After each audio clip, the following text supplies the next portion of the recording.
د ایچ آی وی وایرس د مخنیوي او په مولس کې د پوهې را بیدارولو لپاره د 400 ټي بي اسوسییشن لخوا یو غونډه را جوړه کړې شوې وه چې پکې زده کوونکو خبریالانو سیول سوسایټي او نور ګڼ شمېر خلکو ګډون کړی و. دا په داسې حال کې ده چې هر کال د دسمبر لومړۍ نیټه په ټوله نړۍ کې د ایچ آی وی وایرس په ضد ورځ مانځلې کیږي. د ټي بي اسوسییشن چیرمن او د غونډې تابع کوونکي عبدالسلام عارف وایي چې دوی د کال 12 میاشتې د دغه ناروغۍ وړیا علاجونه کوي او مقصد یې دا دی چې دغه وایرس قابو شي.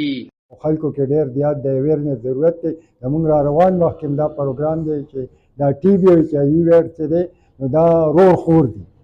دا امراض چې چاته ایچ آی وی وایرس نو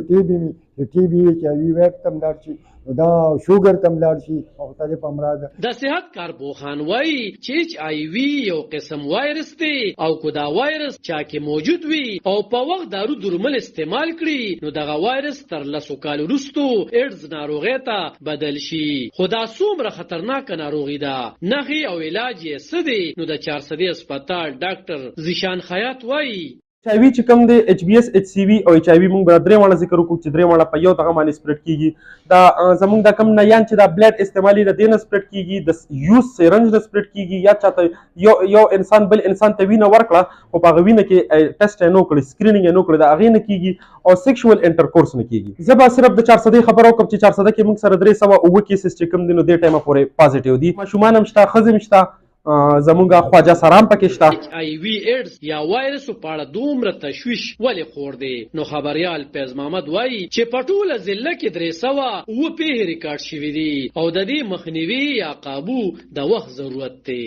چېرې په چاته کې 300 ورکړي او بیا وایي چې موږ کم ټیسټ کړی هغې کې 8 کسان پازیټیو راغلي دي نو په کار ده دا به نور هم کېدای شي زیاتې خو بدقسمتي ده چې محکمه صحت 400 دې اړخ ته توجه نشته. ولې که تاسو وګورئ نو دا کم فورم چې موږ ته پرووایډ شوی دا فورم ټي بي اسوسییشن یو پرایویټ یو